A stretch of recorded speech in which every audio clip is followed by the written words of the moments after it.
जब आप यह उद्धरण सुनते हैं, मानव जाति का इतिहास युद्ध का इतिहास है, तो आपको लग सकता है कि यह किसी प्रसिद्ध इतिहासकार या दार्शनिक ने कहा होगा और आप वास्तव में गलत होंगे। ये एक आधुनिक गीतकार से आया है। आप जानते हैं, सच्चाई यह है कि आपको यह समझने के लिए न तो दार्शनिक होना जरूरी है, न इतिहासकार और न ही संगीतकार, कि यह विश्व इतिहास की एक विशेषता है दी, और आप इसे निश्चित रूप से नकार भी नहीं सकते।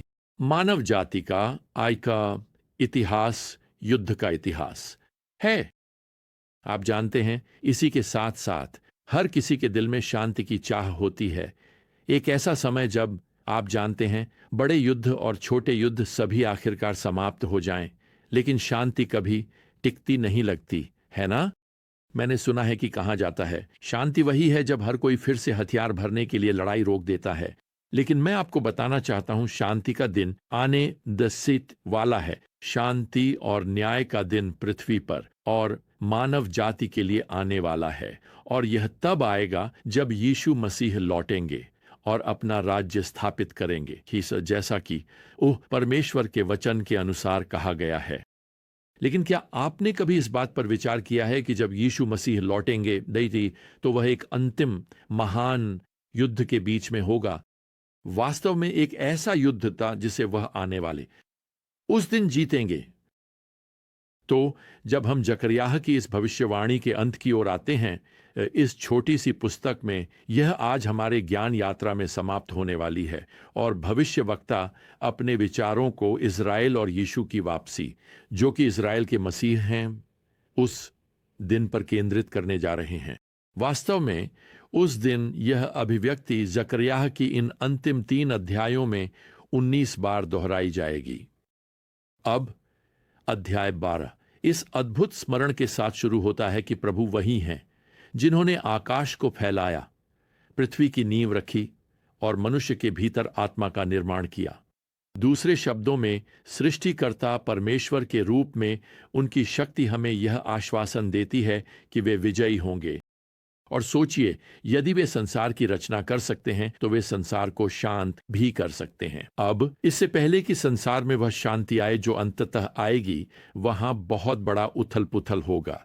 जकरियाह हमें पृथ्वी पर आने वाले क्लेश का एक संदेश देते हैं। ये अंतिम दिनों में यरूशलेम पर मसीह विरोधी का अंतिम आक्रमण है। यह उस अंतिम सैन्य अभियान का हिस्सा है जो हरमगिद्दोन की लड़ाई के साथ समाप्त होता है।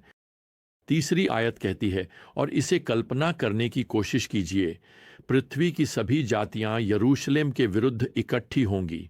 और मैं आपको बता दूं, संभावना पूरी तरह से मसीह विरोधी के पक्ष में होगी। लेकिन परमेश्वर संख्याओं के आधार पर काम नहीं करते, हाँ, है ना?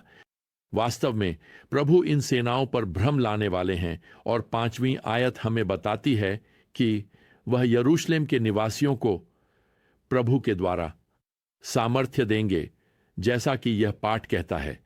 अध्याय 12 की 8वीं आयत में यह वादा किया गया है, उस दिन प्रभु यरूशलेम के निवासियों की रक्षा करेंगे, ताकि उनमें से सबसे निर्बल भी दाऊद के समान हो जाएगा, और दाऊद का घराना परमेश्वर के समान, प्रभु के दूत के समान होगा, जो उनके आगे आगे चलता है। अब यहां 10वीं आयत में भविष्यवाणी उस आत्मिक कार्य की ओर मुड़ती है जिसे परमेश्वर उसी समय करने जा रहे हैं। वह कहते हैं, मैं दाऊद के घराने और यरूशलेम के निवासियों देश पर अनुग्रह और विनती की आत्मा उंडेलूंगा, ताकि जब वे मेरी ओर देखेंगे, उस पर जिसे उन्होंने बेधा है, तो वे उसके लिए ऐसे शोक मनाएंगे जैसे कोई अपने इकलौते पुत्र के लिए शोक मनाता है। ओह, यह परमेश्वर के अनुग्रह का कार्य है, क्योंकि वह यहूदी लोगों को पश्चाताप करने और विश्वास के साथ यीशु, उनके मसीही की ओर देखने के लिए प्रेरित करेंगे। और जब यीशु उतरेंगे, जकरियाह कहते हैं कि वे उसी की ओर देखेंगे जिसे उन्होंने बेधा था। यह प्रभु की क्रूस पर चढ़ाए जाने, उनके पंजर में भाले के घाव का स्पष्ट संकेत है। और यहूदी लोगों के बीच, यूं कहें तो, एक राष्ट्रीय जागृति होगी। परमेश्वर उनके हृदयों में अनुग्रह का अद्भुत कार्य करेंगे, जिससे वे यीशु को अपने मसीह और उद्धारकर्ता के रूप में स्वीकार करेंगे। अब मसीह में उनका यह परिवर्तन आत्मिक शुद्धि और पापों से मुक्ति लाएगा, जैसा कि अब यहां अध्याय 13 की पहली आयत में क्षमा के स्रोत के रूप में वर्णित किया गया है। यह वह क्षमा है जो मसीह के बलिदान और उनके बहाए गए लहू के द्वारा आती है। मुझे लगता है कि भजन लेखक ने इसे बहुत सुंदर ढंग से व्यक्त किया जब उसने एक ऐसे स्रोत की बात की जिसमें इम्मानुएल की नसों से निकला लहू भरा है, और जब पापी उस प्रवाह में डूबते हैं तो उनके सारे दोषी दाग धुल जाते हैं। ओह, यह पापों की क्षमा के नए वाचा के वादे की पूर्ति है जो बहुत पहले यहेजकेल अध्याय 36 में दी गई थी। अब 7वीं आयत फिर से यीशु के पहले आगमन पर उनके अस्वीकार किए जाने की ओर लौटती है। आयत 7 से 9 तक यीशु की क्रूस पर चढ़ाए जाने से लेकर पूरे क्लेश काल तक फैली हुई हैं। यहाँ 7वीं आयत कहती है, युवाई चरवाहे को मारो और भेड़ें तितर बितर हो जाएंगी, और यह इज़राइल द्वारा अपने सच्चे चरवाहे को अस्वीकार करने की ओर इशारा करता है।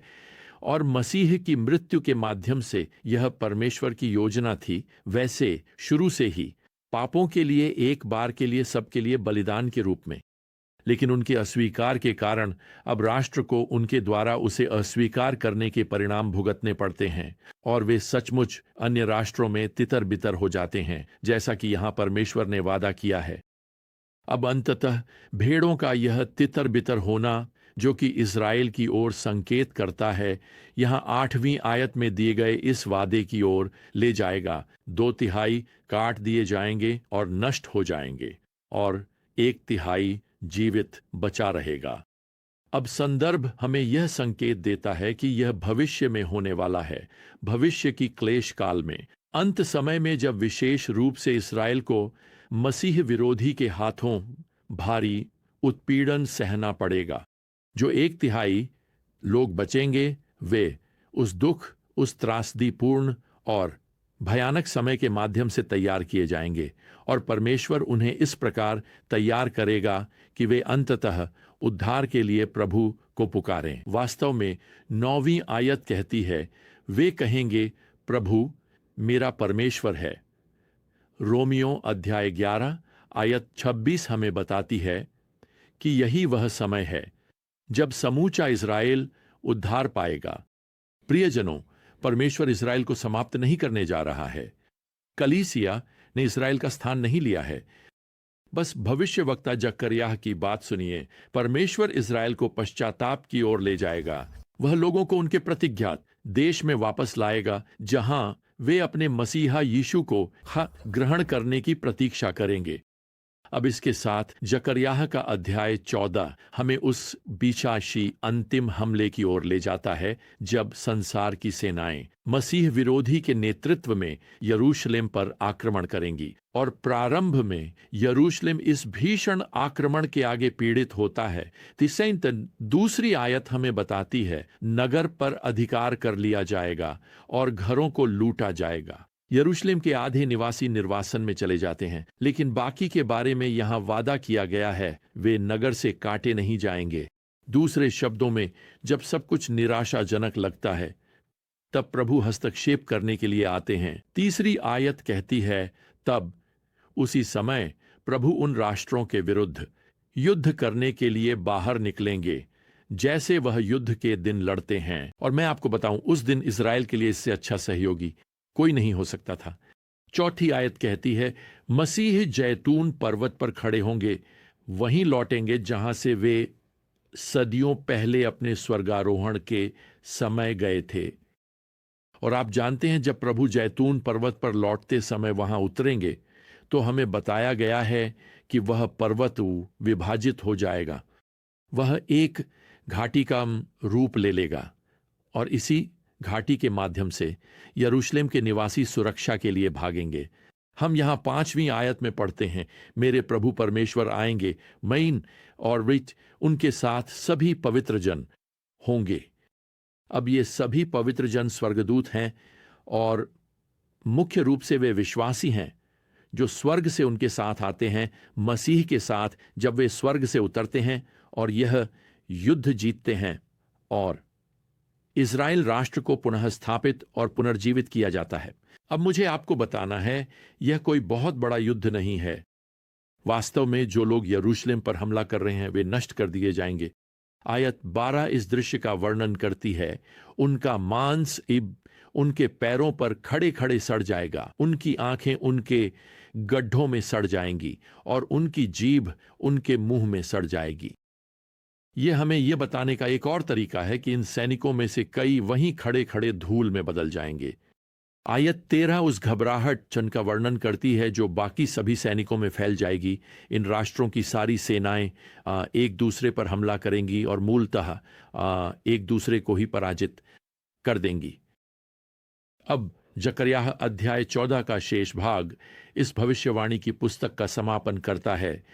यह हमें मसीह के सहस्राब्दी राज्य के बारे में कुछ विवरण देता है जो इस महान सैन्य विजय के बाद आता है।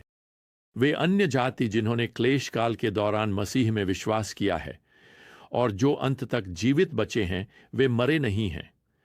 वे इस यहूदी अवशेष के साथ, उन यहूदी विश्वासियों के साथ जो क्लेश काल में भी जीवित बचे हैं, राज्य में प्रवेश करेंगे। वे सभी मिलकर यरूशलेम में राजा यीशु की आराधना करेंगे। तो आपके पास सच्ची और स्थायी शांति है जो अंततः मसीह की वापसी और उसके राज्य की स्थापना के साथ पृथ्वी पर आ रही है। वैसे यह एक ऐसा राज्य है जिसकी विशेषता पवित्रता, आनंद और अनुग्रह भी है। क्या अद्भुत समय होगा, क्या अद्भुत भविष्य है हम सभी के लिए जो दैम यीशु को उद्धारकर्ता और प्रभु के रूप में दैम जानते हैं। हाँ, आज हम अपने दिलों में शांति पा सकते हैं, लेकिन एक दिन पृथ्वी पर भी शांति होगी जब शांति का राजकुमार अपने महिमामय राज्य में अपने सिंहासन पर विराजमान होगा।